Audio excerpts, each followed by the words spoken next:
From the Crush Studio in sunny Florida, this is the Disney Crush Podcast. And now your two tempests in a teacup, Dave and Tony Ann.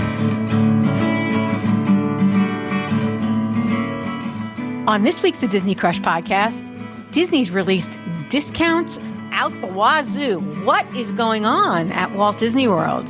Episode 438 is coming at you right now.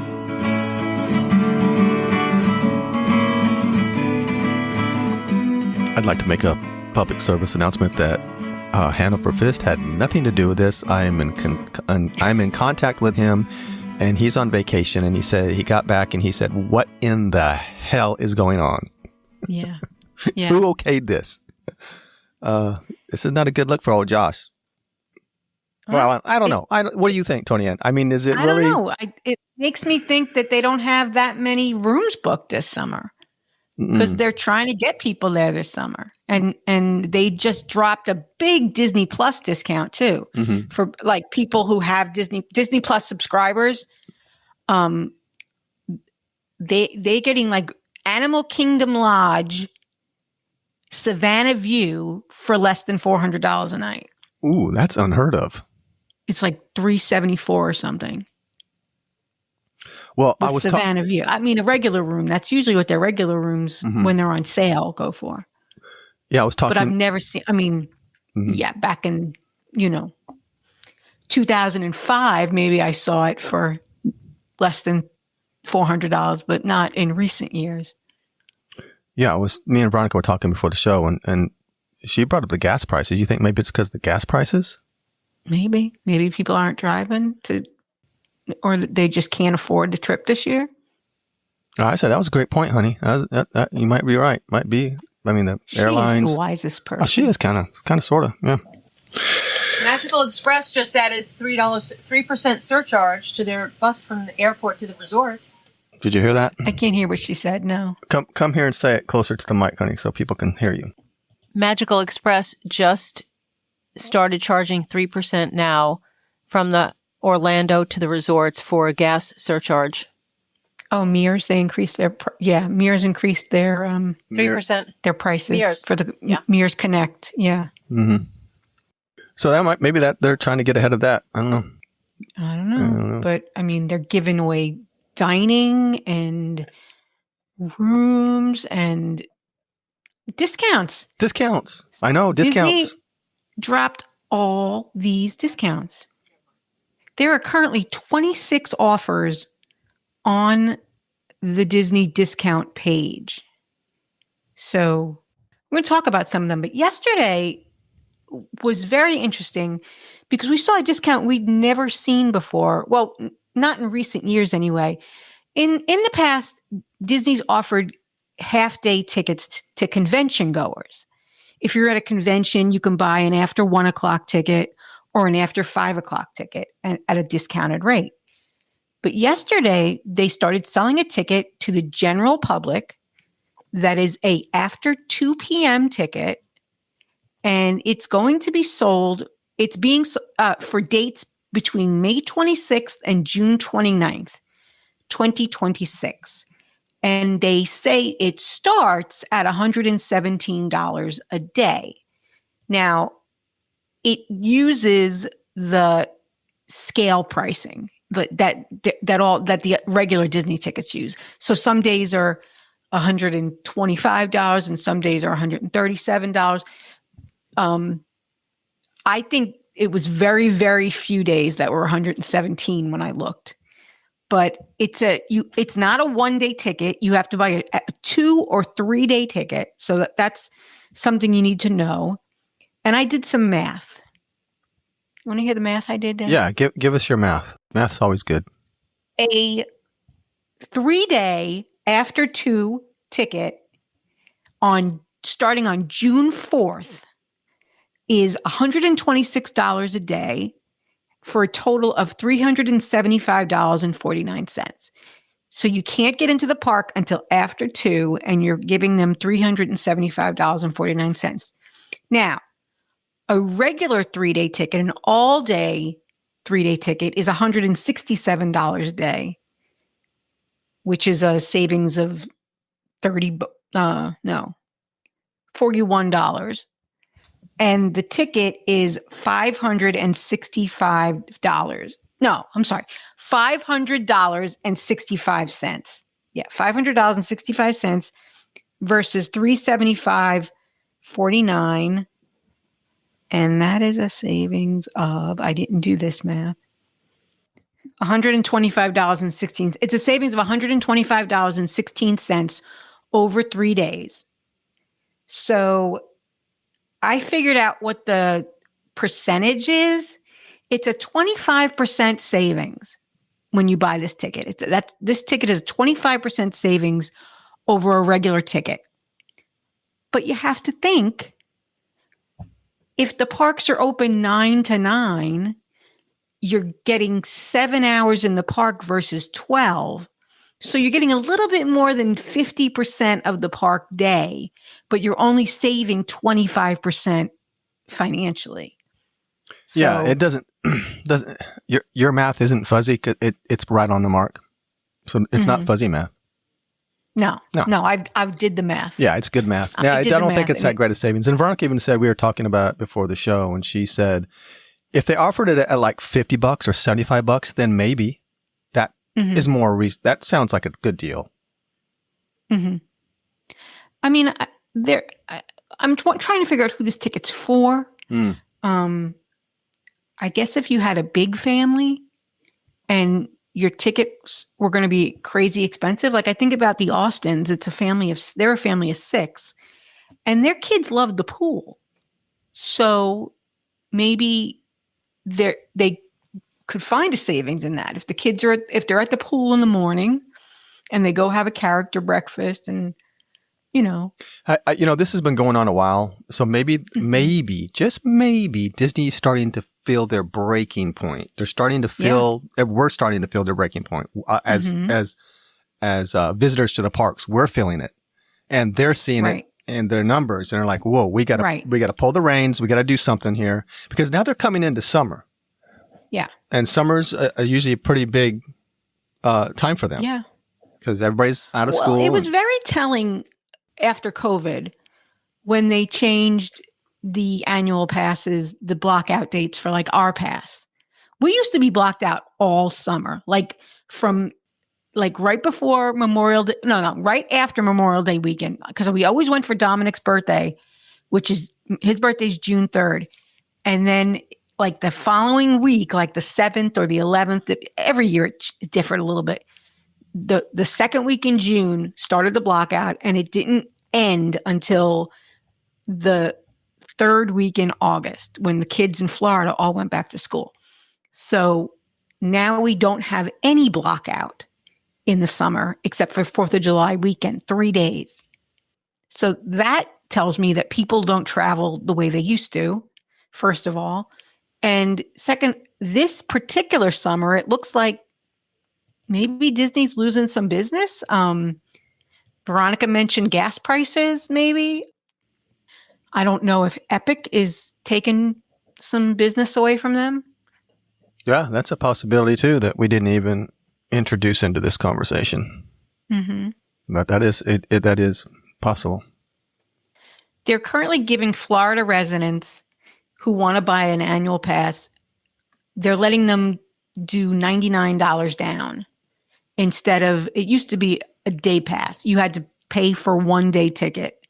So it was like $150 down. Now it's $99 down. There's a Florida resident ticket for $80 a day, $190. No, that's not $80 a day. That's $85. No, what is 190? What are you trying to figure out? Half of 190. 95? Yeah. $95 a day. Yeah. They're giving Florida residents a 2-day ticket for $95 a day, but you could only go to Epcot or Animal Kingdom with that ticket. But then if you want to go to the other parks, they're selling a 4-day ticket for $255, which is $64 a day. And there's also a 3-day ticket available, which is what I got the girls. It was $235, I think. with tax, it was like $250, but that's a 3-day ticket. And all of those tickets are cheaper than the after 2 ticket. Like, so if you're a Florida resident, you really should not buy this after 2 ticket. Mhm. There is no reason to buy that after 2 ticket if you're a Florida resident. There's a You whole can get a 4-day ticket, full park days for $255.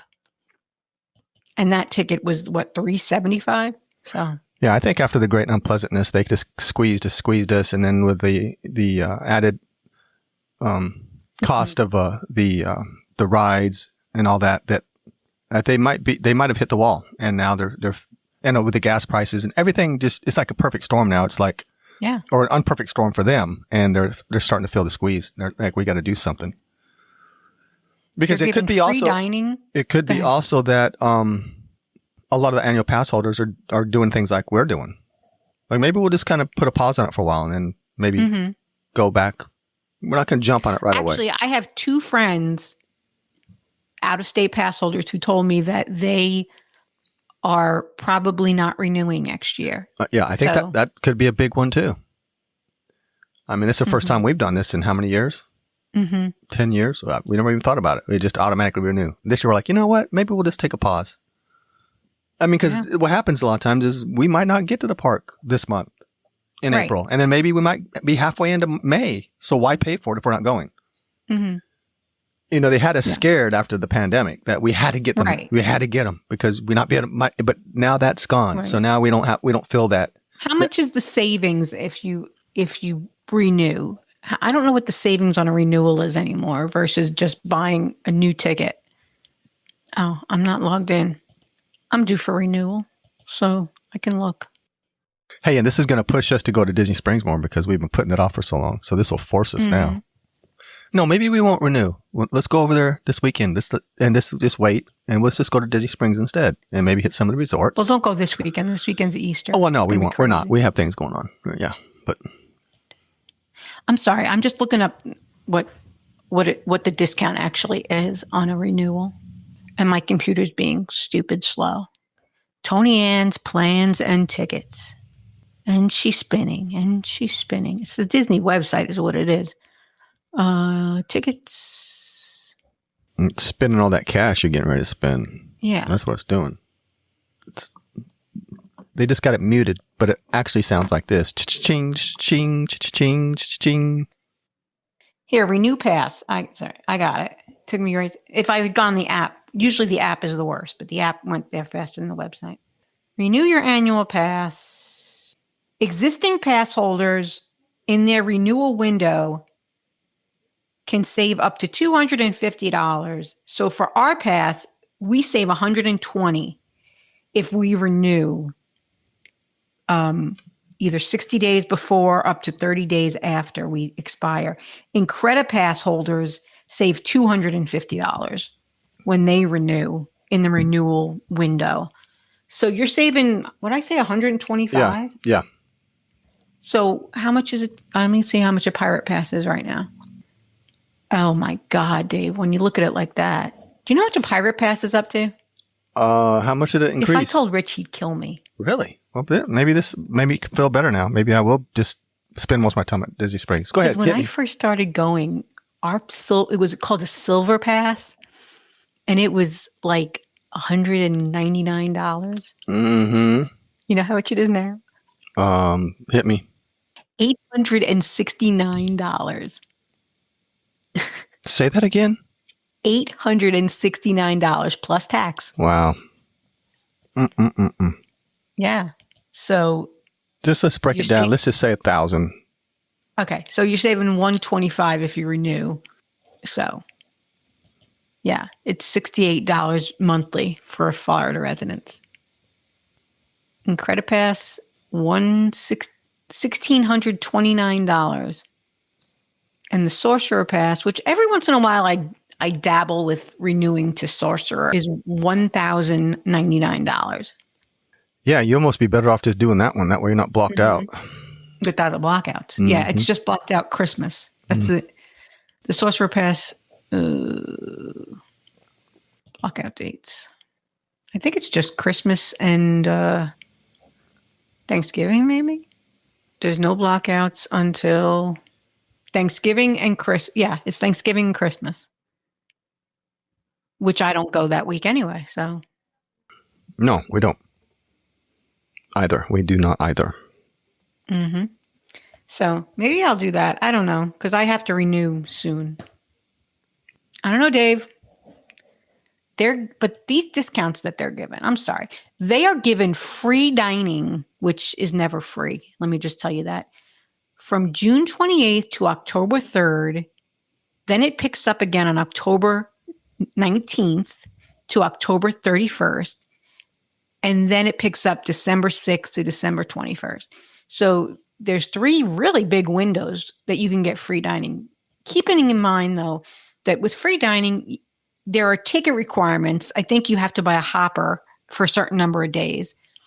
And your room is rack rate, which anybody that pays rack rate at Disney needs a better travel advisor, because there's almost always a discount unless you're going the week of Christmas. Mm-hmm.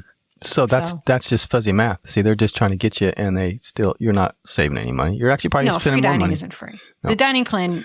No such thing as free. It's like $94 a person a day, and I can eat for less than $94. Oh, yeah. I did see someone today, though.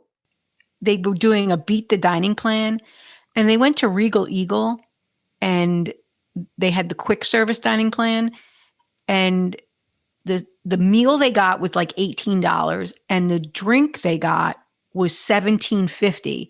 So it was like a $33 meal that they got with the quick service dining plan. What kind of drink did they get that was $17? Was that a mixed drink? It's you get alcoholic beverages with the dining plan now. Okay. So it was some kind of, Tennessee moonshine. I don't know. Yeah, those alcoholic drink prices are just absolutely absurd. They should be ashamed of themselves. They're doing the 4-day 4-park magic again this summer, which is a 4-day ticket for $436. That's $109 a day, which again is a better deal than that stupid two-day, after 2 ticket. But that's the ticket that you could only go to each park once. And people don't realize that when they buy it. You got to read the fine print on these tickets. Oh, that's what they should call it. The stupid after 2 ticket. Yeah, perfect. Yeah. So anyway, look at your discounts, call your travel advisor, and consider closely what you're actually buying. What travel advisor would that be, Tony Ann? Well, my favorite travel advisors work for Royal Escapes. Mm-hmm. But there are many travel advisors. That's true. That is true. We have other friends that are travel advisors. We have Amy Rhodes is a travel advisor. Madison is a travel advisor. Lori Talamo is a travel advisor. Laura Nothnagel dabbles. There's a few. I'm sure I'm forgetting someone. Mm-hmm. Elise Riggle. Yep, lots of them. I know I forgot somebody. If I forgot you, you can advertise for free in our group. Oh, there you go. Because I forgot you. How nice is that? See? What? That's nice. Yeah, really nice. Go ahead. Yep. Any of you can, though. I don't really care. But, yeah. And then there's the Disney Plus thing, where if you have Disney Plus, you can get a discount from June 21st to August 15th. And like I said, some of those rooms were really, really discounted. Plus, there's always your Florida resident discounts on rooms, your annual pass holder discounts on rooms, and on and on and on.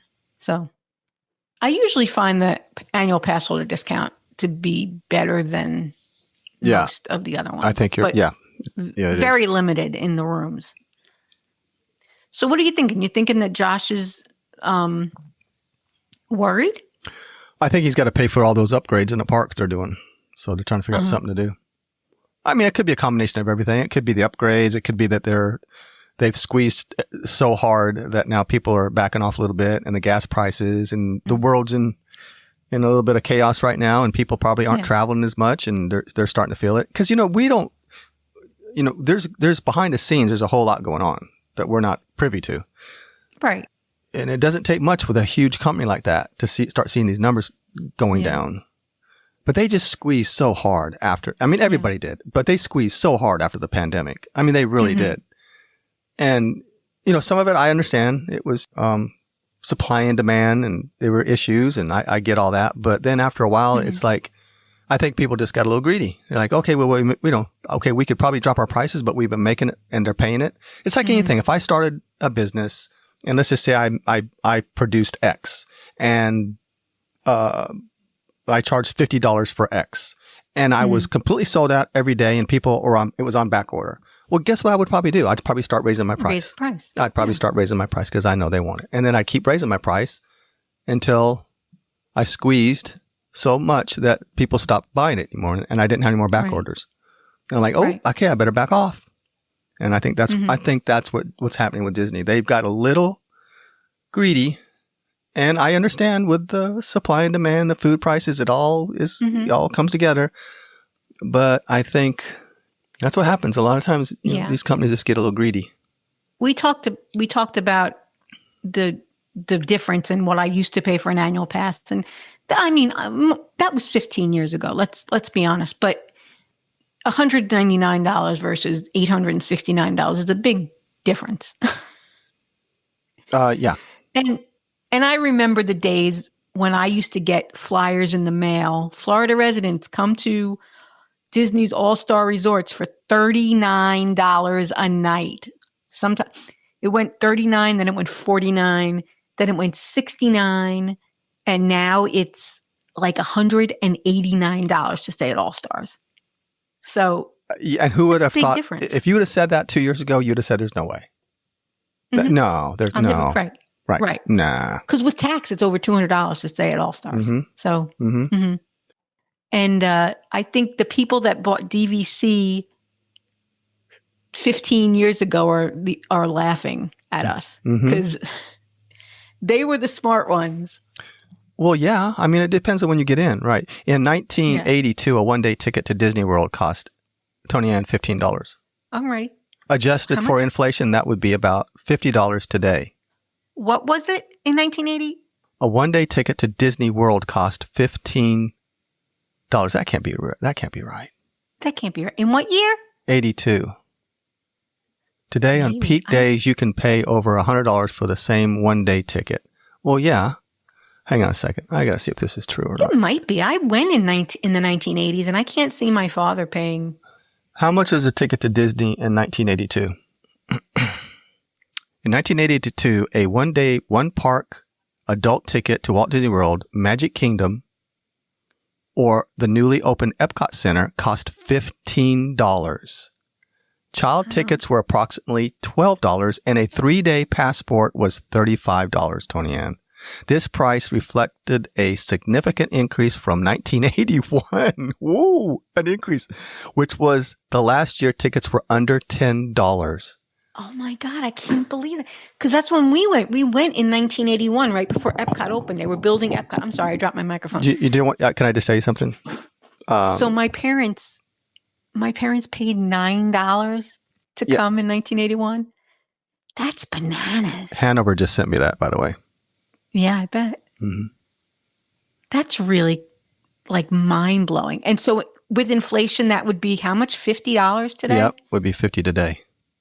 Yep, adjusted for inflation, the $15 ticket in 1982 is roughly equivalent to $49 to $52 in 2024 money. So maybe a little bit more now. This is a little outdated. And you can say, well, they're building all this stuff, but they built Epcot when they were charging $9 a day. Yeah, isn't that crazy? They built Epcot. But 82 was a long time ago. I know. I hate to say that, but I mean, it was a long time ago. I saw something on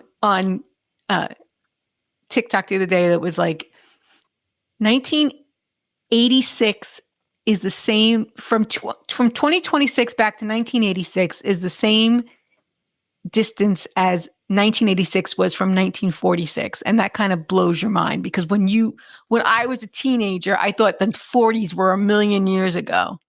Yeah, we're getting old. So, yeah. So the 80s are now a million years ago to the younger generation. Yeah. I got that from Hanover. He sent that to me. I told him what we were going to talk about. And he's like, okay, I got something for you. Yeah, So, that's wild. isn't that crazy? Yeah. Anyway, but again, that was a long time ago. And now people are paying $200 a day. He also sent me this. If you invested $10,000 into Disney stock in 2015, you would have $10,000 today. Nice. You know, I don't know that their movies are doing as good in the theaters. Michael and I went to see Hoppers 2 weeks ago. Mm-hmm. How was it? And I have to be honest, it came out in March. And I didn't hear a lot about it. No, I didn't hear hardly anything about it. Wanted to go see it. So we went to see it. And it was actually, the theater was actually almost sold out when we went. But it was a good movie. It was cute. But it's not a blockbuster. Didn't blow you away? No, it was good. I could have watched it on Disney Plus, though. Yeah. Well, Disney Plus is hurting a little bit too now, I think. They've always been hurting. They've been hurting since they came out. They just never really got a firm footing and took off like I think they thought they were going to. I think they thought they were really going to bang that one out, and I don't think it worked out the way they thought. We've been very, very, very hard on Disney on this show, so I'd like to give a little love to Disney right now. Talking about maybe not renewing passes and their prices are so high and they're squeezing us. Recent studies confirm walking through Disney parks is one of the most enjoyable ways to increase daily physical activity, with participants reporting higher levels of happiness and lower perceived stress compared to traditional forms of exercise. So, if you're local to Walt Disney World, there is a Disney walking club, and they go for walks around and for exercise and fun and camaraderie. If I lived closer, I'd do it. I'd join them. Mm-hmm. I could see that. Cause less stress. Yeah. And it's enjoyable. But then you'd smell all that popcorn and all that food, and you'd take a swerve and go eat a bunch of stuff, and you'd just cancel that walk right out. It would, done. No. So opening weekend, Inside Out 2 made $154,201,673. So almost it was $154 million. Okay, let's just keep that in mind. And it probably costs way more than that to make. Oh, yeah. Hopper's opening weekend, well, they made more than, when worldwide they made, overall they made over $1 billion. But Hopper's opening weekend was $45 million. So $154 million for Inside Out 2 years ago. And now Hopper's made $45 million. That's over $100 million less. Yeah, you're not hearing, like you said, you're not hearing much about Hoppers, but you did hear a lot about Inside Out 2. That was a good one for them. Right. Yeah, I don't think their movies are doing as good. The live actions that they're doing that they've put out haven't made what they think. I don't know, like these live action movies that they're doing aren't getting the buzz that I think Disney expects from them. But you know what would? I think live action is stupid. I think they need to do Muppets. They need to do Muppet Cinderella, Muppet Sleeping Beauty. Muppet Beauty and the Beast. Okay. That would make a killing. Okay, well, just stay tuned because who wants to see Emma Watson when they can see Miss Piggy? Josh is going to be all over that one, Tony. Thanks a lot. Could you just put something in writing and so that we can make a little money off this? I know. I wish. I did Finding Dory for a contest for the Diz boards, 10 years before Finding Dory came out. Really? Yeah, you had to do a sequel to a movie or a prequel, and me and my team, we created Finding Dory. Oh my gosh! And then it came out. I'd sue them.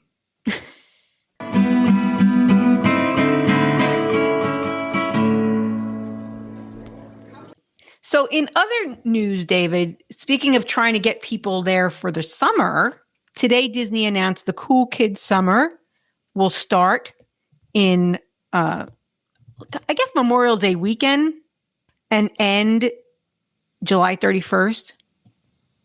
Walt Disney World's Cool Kids Summer starts May 26th. Oh, runs till September 8th. I was totally wrong. Each park has something exciting going on. Animal Kingdom is getting Bluey. They made me lose my thing. Hollywood Studios is getting the Disney Junior Mickey Mouse Clubhouse Live. So the Disney Junior is reopening with a new show. At Magic Kingdom, Jesse's Roundup, a rip-roaring review inside Diamond Horseshoe. A Toy Story-inspired hoedown full of family fun. And at Epcot in Communicore Hall, it's going to be Goofy Core with Goofy's Game Machine. And Goofy's going to be dancing too. So there will also be Cool Kids summer activities at the resorts and at the water parks. Both water parks will be open this summer for the first time in a very long time. And Buzz Lightyear is, going to be reopening next week, April 8th. And Memorial Day weekend, Soarin' is starting with Soarin' Over America to celebrate our 250th birthday. So I don't know. I think, they're really trying to get people there this summer. And they announced that VI pass holder summer is coming back. Again, I think May 26th. But they haven't really announced. They just said there's going to be a magnet. There's going to be discounts, and there's going to be exclusive food and beverage for pass holders. But they haven't really announced what the discounts are or who the magnet's going to be. So, are you excited about VI pass holder, Dave? No, not until I find out the extent of it and what exactly it's going to be. VI pass holder summer days will run from May 1st to July 31st. So I'm sorry, I gave you the incorrect dates before. So the pass holders thing starts May 1st and the Cool Kids summer starts May 26th. Okay, way to circle back. David. That's good. I always circle back. Now you're correct. Well, no, they got the right information now. Don't want to leave them with the wrong information, Tony-Ann. So what it's telling me is they really need people in the parks this summer. I guess, evidently. They didn't used to woo anybody in the summer. Summer was when people went. I think millennials and Gen Xers and Gen Alphas and all that, I think they're more cool with missing school. Mm-hmm. Oh yeah, absolutely. They don't care as much. I guess maybe after COVID, because the kids didn't go to school during that whole time, and people are taking their kids out of school in the middle of the year and not going in the summer. Yeah. Well, I think, a lot of there's a lot of boomers in the parks, but that's true too. These Gen Zs and stuff are hurting right now with the economy. And I think that's true. There's a whole lot of boomers. Hey, and I'm one of them. So what can I say? Mm-hmm. Mm-hmm. Yep. I don't know. Okay. We'll just see what happens with Disney this summer, but maybe they won't raise prices this year. Yeah, whatever. That would be very telling. Well, whatever. Yeah. That would be very telling if they didn't. Mm-hmm. Well, that would probably seal it for us. We'd be right on the mark. We'd say, okay, now we got them. Yep. Yeah. That'll tell you. Give me a little bit. What else would be a clue to a downturn? Would be if the parties don't sell out. The parties have sold out every party for the last couple of years. Yeah, that would be an indicator for sure. Right. Mm-hmm. Well, another good way if they want to start bringing more people in the parks is they should partner with all these podcasts.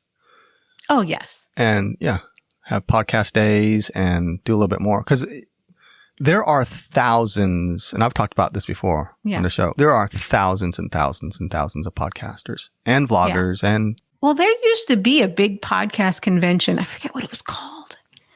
It was like Mouse. Oh, now I'm going to have to look it up and tell you next week. Mm-hmm.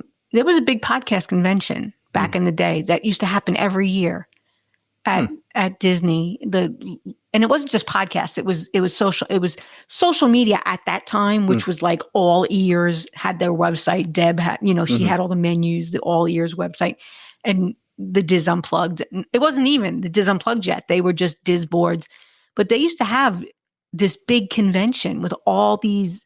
We didn't call them influencers back then, but message boards and Disney used to sponsor. Like it used to be. Disney was involved with it. It was on Disney property, and well, that's before it went crazy. And when before everybody and their brother had a podcast, right? And YouTube. And now it's just gotten so crazy.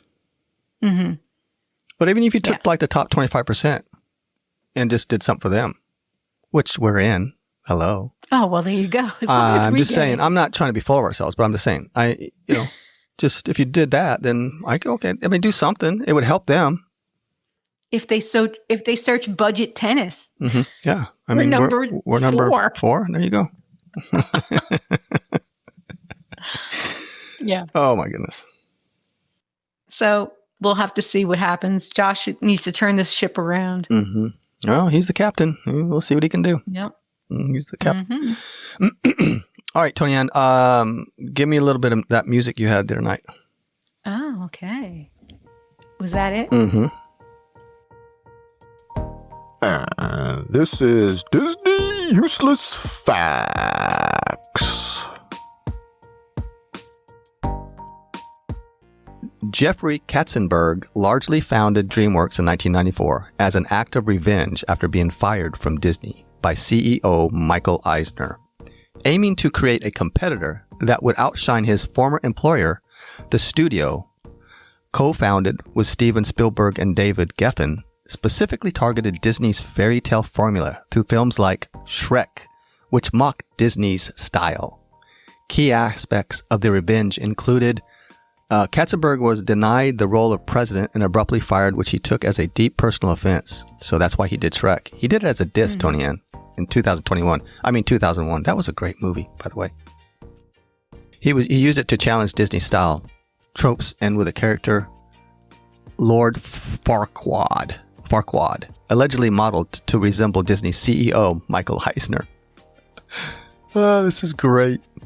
This is great. Can you believe that? You probably already knew that, though. Well, actually, Ants was the first movie they put out, and Disney was working on Bug's Life when he left, and he made Ants as a direct competitor, the movie Ants as a direct competitor for Bug's Life. And if any of you Gen Zs have not seen Shrek, I know it's old, 2001, but you need to watch Shrek. And now that you know that information, then you'll get a good kick out of it.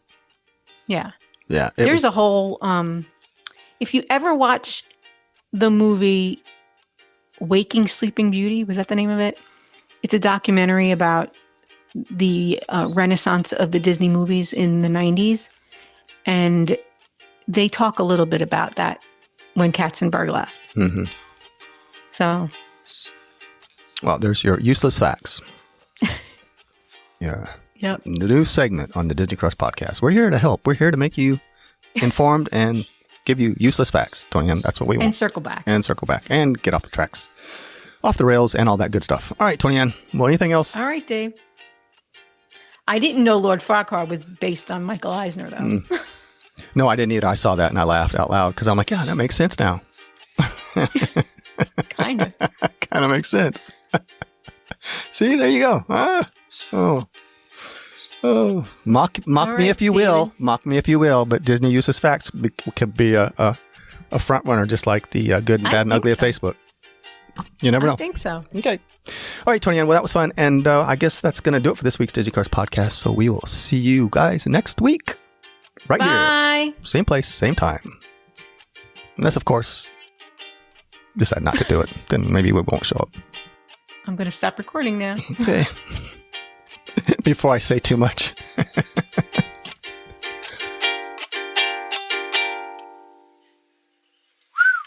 that's it. All right. The key of truth has spoken! Put a check on that. Can you do that, Dave? Can you put a check on that one?